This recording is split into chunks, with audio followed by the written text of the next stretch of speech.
This is the Forward Motion Business Show with Professor Ken and Professor Paul A Marino.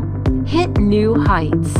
Start with Forward Motion. Yes, I do. Yeah. Tell us, what are you going to make?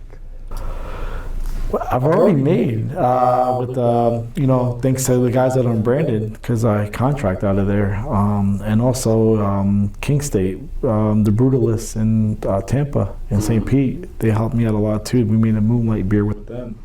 But IPAs, Pilsners, stouts. People would think the first thing when they hear me or see me, it's always an IPA type of thing. New England's. No, my passion that I want to drink all the time is going to be lagers, Pilsners. I love. Yeah. I can drink those and continue to a good clean beer. Those are beers that if you mess up, we can call you out as a brewer and be like, okay, there's a problem there. Those are beers like you need to make sure those beers are always clean, crisp, good beers. So you got to be careful with how long you let them sit and what you put into it. But I love lagers. I love Pilsners. I do American Wild Sours. I do like sours is very interesting to me. You guys have been giving me a lot of sours, and you have to have like a palate for it. You have to have a palate for a sour. I went to Union. Union is a bar downtown, and they carry a lot of craft beer. They're known for their craft beer. And I've had a sour there where you think you're drinking cheesecake, or you think you're drinking raspberries, or so the flavor profiles that you put in and the stuff that you add to it, whether it's real fruit extracts, depending on what you're putting into the beer.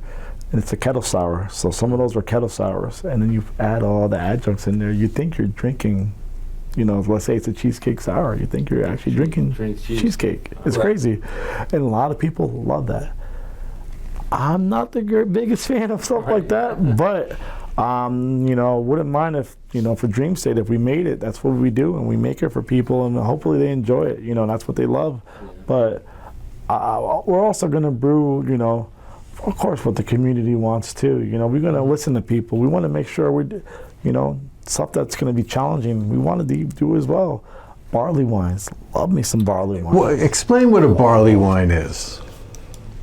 I'll have beer for days. Barley wine, and it's almost like you're brewing. It's almost pretty much like a stout at some point. Some barley wines, are literally sometimes you're drinking it and you're like, okay, this is a stout. It's not a barley wine. But it's not barrel aged, is it?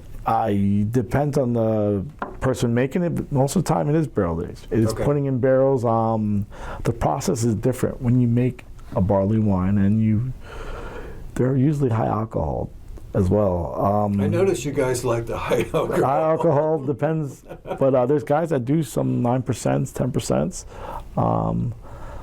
But yeah, it's almost drinking almost like you're drinking wine, kind of.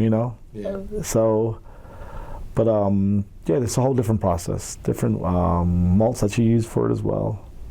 Different way to brew it. Thing, right, for you guys, where you get the hops and all that stuff. Hops and malts, it's a complete different process. So I don't want to bore anybody and be here for days with it, but it's all these beers when it comes to Pilsners, barley wines, all the hop profiles are different. The malts are different. Is it when you're talking a German lager to an American lager? You have to get different malts for that. I like the Mexican lagers. And then there's corn.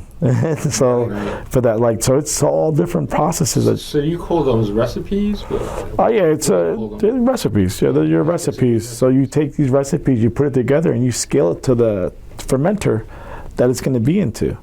So if you're putting in a 10 barrel, 30 barrel, 20, whatever it is, you got to make sure that recipe is fit for that fermenter you're putting it into. And if you don't scale it up right and do it right, that's where beer can really, run away from you. Yeah. Let's just say. So where can our viewers? When can they expect to visit your new operation? What's your time frame? So for me, I think between me and my partner keep talking about this. We're looking at maybe 2 to 3 weeks for the taproom. When it comes to brewing out of it, we're not allowed to brew just yet with our license out of our brewery, but probably mid-January, early February, we'll be able to brew out of the brewery, and we'll have a big grand opening. But first, we're going to have a soft opening. We're going to have our friends. They're sending us beer from all around the country. Oh, nice. And we're going to have beers from everywhere, pouring. Oh, wow. That's so going to be amazing. The lineup's going to be really nice. You know, a lot of good people in our lives that are always trying to help us and help us grow and do better. So I'm grateful for all of them. And yeah, so we're thinking about 2 to 3 weeks. It's a project that's been I've been there. I know you've been working on it a while. I know that you've been working on it. It's been a project. Me and Paul have been, and it's been a lot. But if you see the place from what it was to what it is today, it's a night and day difference. Today I was putting on the tap handles. You know, moving the new tables that we have in the back of the brew house. You know, working on the lines inside the cold room, stuff like that. Just getting ready. Literally, we have a few weeks to make sure everything is where we want it to be, and we want to make sure we come out swinging. We don't want to drop the ball. We don't want to, you know, let people down. We want to make sure we make everyone proud of what we're doing and proud of their community that we're in. And, you know, Fort Lauderdale is the place that we got to be right now. So we want to make sure Broward County, the guys out there, are, you know, we represent and we show some, you know, how would I say this? We want to make sure we get good quality beer with them, because they're making a lot of good beer in Fort Lauderdale. Hit new heights. Start with forward motion.